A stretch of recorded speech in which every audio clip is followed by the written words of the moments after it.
Assalamualaikum warahmatullahi wabarakatuh. Mata kuliah Managing Digital Organization dengan dosen pengampu Ibu Dr. Zainur M. Rusdi, SE, MSc. Perkenalkan, kami dari kelompok 6 akan membahas materi bab 14, yaitu mengenai perencanaan strategi di perusahaan media dan informasi. Berikut adalah nama-nama dari anggota kelompok 6. Berikut adalah 10 poin penting yang akan kita pahami terkait dengan perencanaan strategi di perusahaan media dan informasi.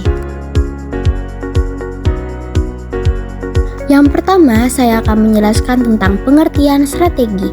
Strategi adalah rencana atau pola keputusan organisasi untuk mencapai tujuan yang diinginkan dengan cara yang tersedia.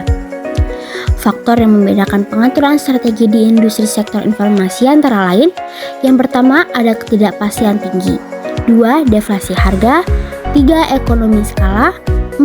Efek jaringan, 5. Aset tak berwujud, 6. Konvergensi industri dan teknologi, 7. Permintaan konsumen yang mudah berubah, 8. Tingkat kegagalan tinggi, 9. Perusahaan pemenang mengambil semua, dan 10. Regulasi pemerintah. Perubahan teknologi yang cepat adalah faktor kunci yang mendorong strategi di sektor ini, karena perusahaan perlu terus berinovasi dan beradaptasi untuk tetap kompetitif.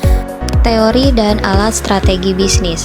Dalam dunia bisnis yang kompetitif dan dinamis, pemahaman tentang teori dan perangkat strategi bisnis menjadi kunci bagi keberhasilan perusahaan. Teori-teori dan perangkat strategi ini membantu perusahaan dalam merencanakan, mengelola, dan mengeksekusi langkah-langkah strategis yang tepat untuk mencapai tujuan bisnis mereka. Teori strategi bisnis 1. Analisis SWOT, identifikasi kekuatan, kelemahan, peluang, dan ancaman. Kedua, analisis PESTEL, evaluasi faktor politik, ekonomi, sosial, teknologi, lingkungan, dan hukum. Yang ketiga, model Porter's Five Forces, evaluasi persaingan industri, termasuk pembeli, pemasok, produk pengganti, produk baru, dan tingkat persaingan. Perangkat strategi bisnis 1. Segmentasi, targeting, dan positioning, membagi pasar menjadi segmen, target, dan memposisikan produk secara unik. 2. Balance scorecard, memantau kinerja perusahaan dengan seimbang. 3. Teori permainan, menganalisis interaksi strategis antara pemain untuk membuat keputusan optimal. 4. Inovasi disruptif, mengubah industri melalui produk atau layanan baru yang menggantikan model bisnis yang ada. 5. Analisis value chain, menganalisis aktivitas internal perusahaan untuk memahami bagaimana mereka menciptakan nilai bagi pelanggan. Perencanaan strategis melibatkan langkah-langkah berikut. Yang pertama, mengatur proses strategis, yaitu menyusun kerangka kerja dan prosedur yang akan digunakan dalam perencanaan. Kedua, periksa lingkungan eksternal, yaitu menganalisis faktor-faktor luar seperti tren pasar dan perubahan regulasi yang dapat mempengaruhi strategi. Yang ketiga, meninjau kemampuan internal, yaitu mengevaluasi kekuatan dan kelemahan internal organisasi seperti sumber daya manusia dan keuangan. Yang keempat, identifikasi, analisis, dan pilih opsi terbaik, yaitu memilih strategi terbaik setelah mempertimbangkan alternatif dan risiko yang terkait.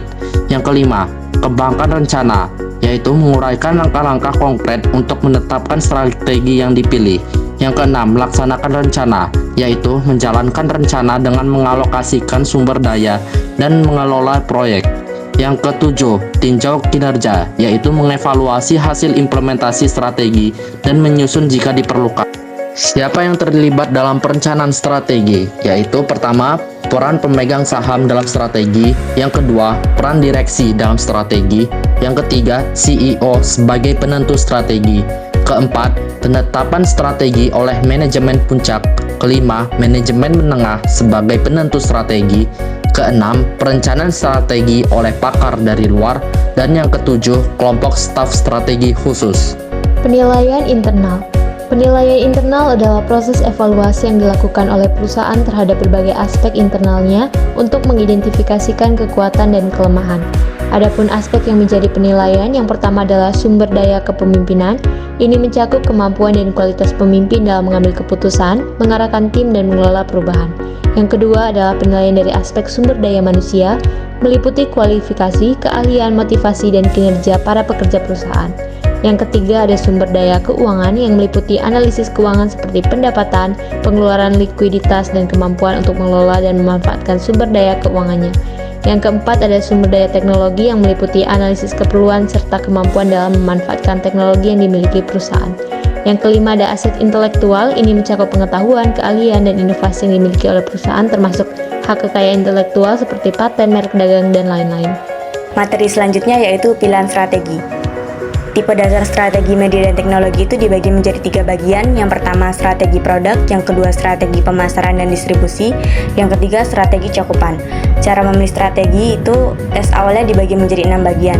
Yang pertama uji kendala, yang kedua uji orisinalitas, yang ketiga uji tujuan, yang keempat uji konsistensi, yang kelima uji resiko, dan yang keenam uji fleksibilitas. Metodologi untuk memilih di antara pilihan strategi, yang pertama metodologi non-analitis, berdasarkan pada penelitian dan pengalaman yang baik. Yang kedua, alat analisis lunak, menggunakan alat analisis yang cukup mendasar, kurang berorientasi pada kuantifikasi, data dan persamaan, dan cenderung lebih mengarah pada penataan pilihan untuk menciptakan proses evaluasi yang disiplin. Contohnya ada analisis SWOT. Yang ketiga, analisis keras. Analisis ini sistematis dan berbasis data. Kemudian ada menerapkan strategi. Membuat strategi itu sulit, namun pelaksanaannya lebih sulit lagi. Suatu implementasi harus terencana dengan baik, dengan target dan tenggat waktu. Nah, menerapkan strategi harus mencakup hal-hal sebagai berikut. 1. Komunikasi. 2. Reorganisasi. 3. Penganggaran. 4. Hubungan dengan pemerintah. 5. Memantau dan pengendalian. Nah, dengan menerapkan strategi tentunya harus mempunyai komunikasi internal yang baik. Apa sih komunikasi internal itu? Komunikasi internal merujuk pada pertukaran informasi, ide, dan pesan antara anggota organisasi atau perusahaan. Ini merupakan aspek penting dalam pengelolaan suatu entitas untuk memastikan semua anggota tim atau karyawan memiliki pemahaman yang jelas tentang tujuan, tugas, dan prosedur yang harus diikuti. Ada beberapa kendala dalam strategi, yaitu pertama, antitrust, anti-monopoli, kepemilikan hukum yang berdampak merger, penetapan harga, diskriminasi harga, praktik bisnis, dan perlindungan konsumen. Kedua, pembatasan kepemilikan asing dan persyaratan konten domestik. Ketiga, undang-undang yang mengatur praktik pemasaran dan periklanan. Keempat, pertanggungjawaban kerugian atas dampak produk. Dan yang terakhir atau kelima, tanggung jawab atas tindakan karyawan. Selanjutnya adalah kesimpulan. Kesimpulan dari materi ini adalah strategi terbaik untuk membangun organisasi adalah dengan mengembangkan strategi yang mudah beradaptasi ketimbang membuat rencana jangka panjang yang ilusif.